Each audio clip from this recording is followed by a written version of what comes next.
am adunat o viață, adică învățăturile pe care le-am tras până seara și le-am pus în aplicare a doua zi dimineață. Nu vreau să pun mâna pe brâncuși sau să mă îndrop în para sub schiul paraziților și spun că viața e grea, dar trece. Tu mereu să iei o decizie după ce gândești la rece. Nu te grăbi și nu spune niciodată hai merge. Poate merge odată, merge de două ori, dar în curând s-ar putea să te trezești cu un gust amar în zori, să spui ce ai de spus pe față. Faptul că vorbești pe la spate nu stă dreptul la nutri vreo speranță. Pune cu multă grijă faptele în balanță, răul pe o parte, binele în cealaltă și încearcă să-ți urmezi drumul tău. Ideal ar fi să nu oprești nicio haltă. Dacă viața ar fi o hartă, tu trasează-ți destinul în linie dreaptă. Azi va fi mai rău, dar mâine mult mai bine o să-ți meargă. Mai bine o să-ți meargă. Alege întotdeauna ceea ce este corect. Alege să iei mereu greutățile în piept. Alege azi în cunoștință de cauză și mâine poate viața îți va oferi o bine meritată pauză. Alege întotdeauna ceea ce este corect. Alege să iei mereu greutățile în piept. Alege azi în cunoștință de cauză și mâine poate viața îți va oferi o bine meritată pauză.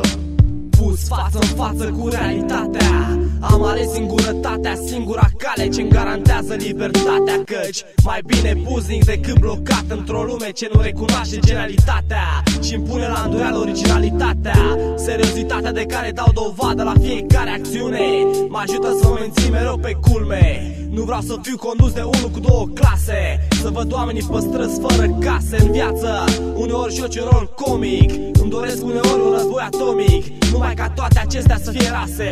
Dar știu că nu se va întâmpla nimic, sunt sceptic.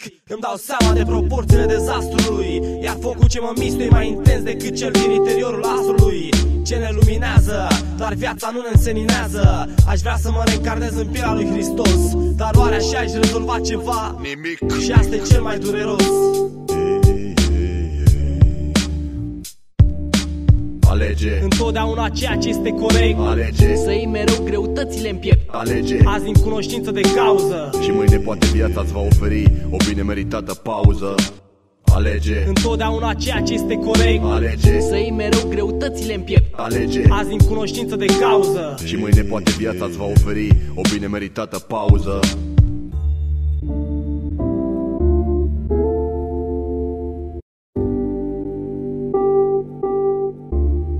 La fiecare 2 secunde se naște prin păcat un copil. La fiecare 2 secunde la Bucur Opor se ciordește un telefon mobil. Și în același loc te înșală la greutate un țăran ce vinde cartofi la kill. La fiecare 2 secunde un producător abil e gata să te facă să renunți la stil și spune că hip-hop-ul e mort și doar Tiger One e singur MC mai capabil. La fiecare 2 secunde un mare DJ află că pe lângă CD există și vinil, adică cele două plite. În fiecare săptămână la surprize se regăsesc 2 suflete rătăcite. La fiecare 2 secunde prietena ta se gândește de 3 ori că ar putea să te înșele de 4 ori, cu 5 indivizi în 6 locuri și 7 poziții diferite. Întotdeauna o relație stabilă se va destrăma din pricina unor orgolii înrăite. Întotdeauna legea gravitației te va trimite instantaneu la pământ, instantaneu înfrânt, împrăștiat într-o mie de direcții, precum o vorbă aruncată în vânt.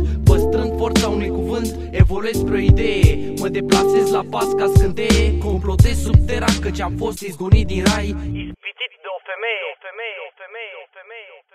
Alege întotdeauna ceea ce este corect. Alege să iei mereu greutățile în piept. Alege azi în cunoștință de cauză și mâine poate viața îți va oferi o bine meritată pauză. Alege întotdeauna ceea ce este corect. Alege să iei mereu greutățile în piept. Alege azi în cunoștință de cauză și mâine poate viața îți va oferi o bine meritată